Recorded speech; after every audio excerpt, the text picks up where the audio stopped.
Well, hello there. Welcome once more to Contour's Kitchen. And if this is your first time stopping by, I'd like to say a very warm welcome to you. Today I have friends coming over and I'm serving them with yagari. It's going to be a yagari party over here.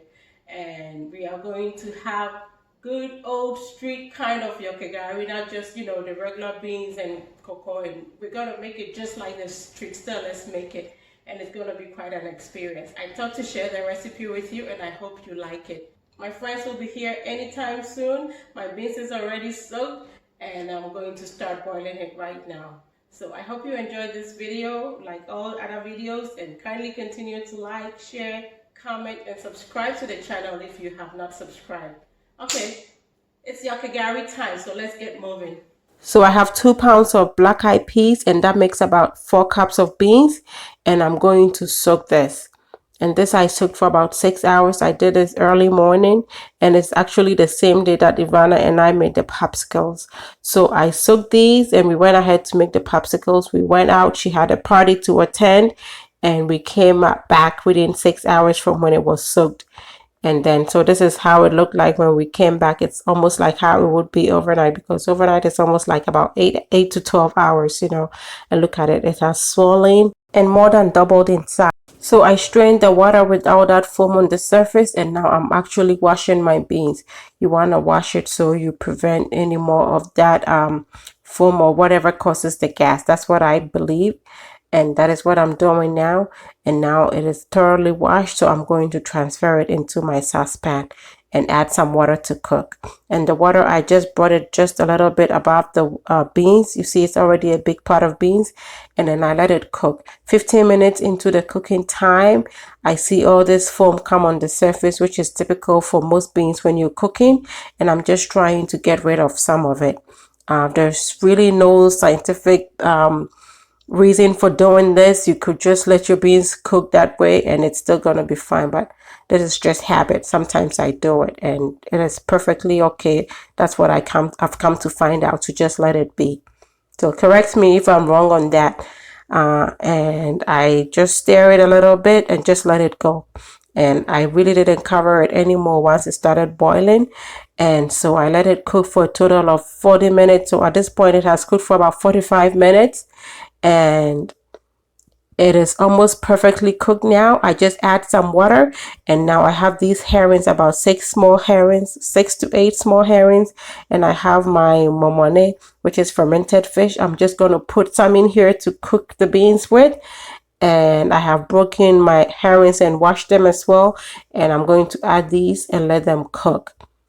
So what you are looking to achieve is for that momone to really cook and disintegrate, really fall apart, and bring a depth of flavor to your beans.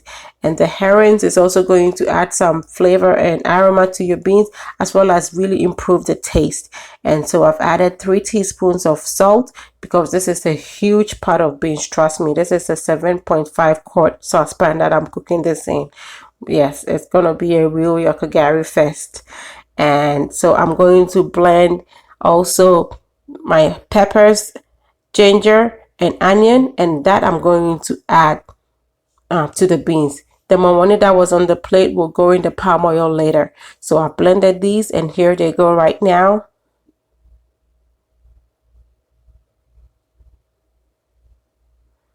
And I'm just going to let this boil for about an extra 10 to 15 minutes. And it's done. It's really done. And so here's my palm oil, and I've added the momone. This is the extra piece of momone. So as you can see, this is an overload of momone, but that's how you want to have your yagari to taste amazing, to smell good, just like the ones the street sellers sell. That is how they get it to be that way. So I'm just going to let the onions caramelize, and hopefully by then the momone will also disintegrate to bring in more flavor. And I'm frying my plantains at this point.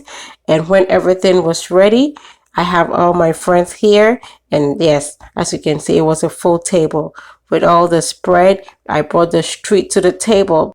And what an experience it was. We really had fun this day. My husband had a friend come over, and I was thinking he probably would not be able to stand the spice and probably the smell of the momone. So I made a little bit extra fried rice for him, because I made fried rice for the kids. But boy, did he love this. He really enjoyed this. And so this is how this is served. Typical yagari joint. I was told by one of my friends, our friends, that I did it wrong. I should have put the palm oil in the beans. Like when I scooped the palm oil, the next ingredient to go in my bowl should have been the beans, not the gari. Yeah, really, there's really a technique, pal, like steps, Sankasa. So I missed one step. So if that is how it is done, let me know, so I know that I really got it wrong. But I had my beans in first. I put some of my palm oil, like my momone infused palm oil, really infused palm oil in here. Gave it a stir. I think I need a little bit more palm oil, so I just got a little bit more. Gave it a stir, and I put this earlier on Instagram, and a lot of people were saying the beans is watery. But really, if you've been on the other side of the yagari seller's table, I mean on her side, you will see this is really the consistency of her beans. It has to be this light because you want to put your gari in not soaked, and this is how it's going to be perfect. So now I have served this with some plantain and some avocado and a little bit of Contour's kitchen shitter. As for the taste and how much it was enjoyed, I will leave that to your own imagination. But just look at us. Just look at us go. This was so good. And if I may quote Chinua Achebe from Things Fall Apart, a man who calls his kinsmen to a feast does not do so to save them from starving. They all have food in their own homes. When we gather together in the moonlit village ground, it is not because of the moon. Every man can see it in his own compound. We come together because it is good for kinsmen to do so. Achebe couldn't have said it any better than this. Just so perfectly said. And I agree with him totally. Our kids love to play together. We go to church together. They are in the same school.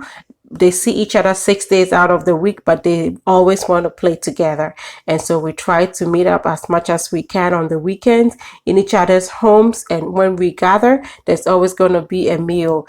And how good was it this time around that I brought good old yagari to the table, and we really enjoyed it. You should try this. I hope you think about this for your next gathering. Such a quick, simple and inexpensive meal, but it brought so much fun to the table, and it was really well enjoyed.